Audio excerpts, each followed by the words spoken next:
నిర్మల్ జిల్లా ఖానాపూర్ పట్టణ కేంద్రంలోని ఎంపీడీఓ కార్యాలయంలో మహిళలకు ఇందిరాశక్తి చీరలను ఎమ్మెల్యే బొజ్జు పటేల్ పంపిణీ చేశారు. ఈ సందర్భంగా ఆయన మాట్లాడుతూ మహిళల సంక్షేమానికి కాంగ్రెస్ ప్రభుత్వం కట్టుబడి ఉందని ఖానాపూర్ ఎమ్మెల్యే అన్నారు.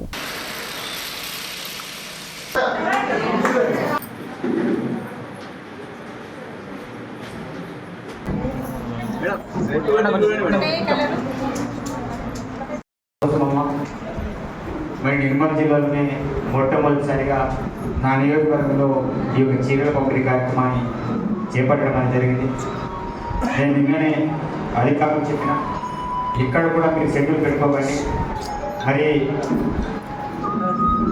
నా దగ్గరనే రేపు చీరల పంపిణీ కార్యక్రమం మొత్తం కూడా జరగాలి అని చెప్తే ప్రత్యేకించి అధికారులు కూడా ప్రత్యేకించి సమయాన్ని కేటాయించి వచ్చినందుకు వారికి కూడా ప్రత్యేకమైన ధన్యవాదాలు తెలియజేస్తున్నారు.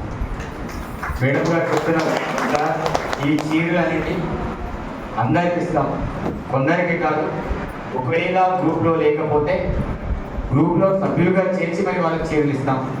ఒక కుటుంబంలో ఒకటి కాదు, ఒక కుటుంబంలో ముగ్గురు సభ్యులైనా ఆ ముగ్గురు కూడా చీరలు ఇస్తామని చెప్తున్నాం. కాబట్టి మహిళా సంఘాలకు ప్రాముఖ్యత ఏంటో మీకు ఆల్రెడీ తెలుసు, మీరందరూ కూడా పనిచేస్తారు. ఎవరైతే కొత్తగా వచ్చిన కోడలకి మీరు గ్రూప్ సభ్యులుగా చేర్పించండి. వారు కూడా ఒక తమ్ముడుగా ఇచ్చే కానుక, రేవంత్ ఇచ్చే కానుక మీరందరూ కూడా తీసుకోండి. ఎందుకంటే రేవంత్ అన్న ప్రత్యేకించి ఆడబిడ్డలకి ఒక నాణ్యమైన చీరలు ఇవ్వాల ఆలోచనతో ఈ చీరల కోసం దగ్గర నేను హైదరాబాద్ ఉన్నప్పుడే 10 సార్లు 4-5 డిజైన్లు పిలిపించుకొని చాలా ఏ డిజైన్ ఉంటే బాగుంటుంది, ఏ కలర్ ఉంటే బాగుంటుంది, ప్రతిదీ కూడా చాలా సున్నితంగా, అంటే చెప్తున్నా కదా, దీనిలో పేరుపై దివ్య మేడం సీతక్క ఎంత రిస్క్ తీసుకున్నారంటే ఈ యొక్క చీర యొక్క సెలక్షన్ కోసం.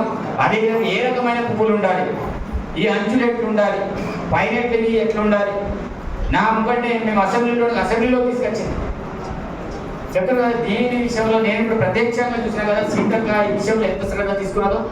ఈ విషయంలో మరి గౌరవ ముఖ్యమంత్రి గారు చూపెట్టేసి ఏ కలర్ ఉంటే బాగుంటుంది, ఎట్లుంటే బాగుంటుంది, ప్రతిదీ కూడా చిన్న అంచు నుంచి కూడా ఏ రకమైన డిజైన్ ఉండాలనేది కనీసం 20-30 సార్లు సీతక్క గారు, దివ్య మేడం గారు కూర్చొని మాట్లాడి డిస్కస్ చేసుకుని 10 మందితో మాట్లాడి ఫైనల్గా ఈ యొక్క చీరల్ని ఈరోజు మీ అందరికీ రేవంత్ మీ అందరికీ కానుకల కింద ఇవ్వడం అనేది జరుగుతుంది.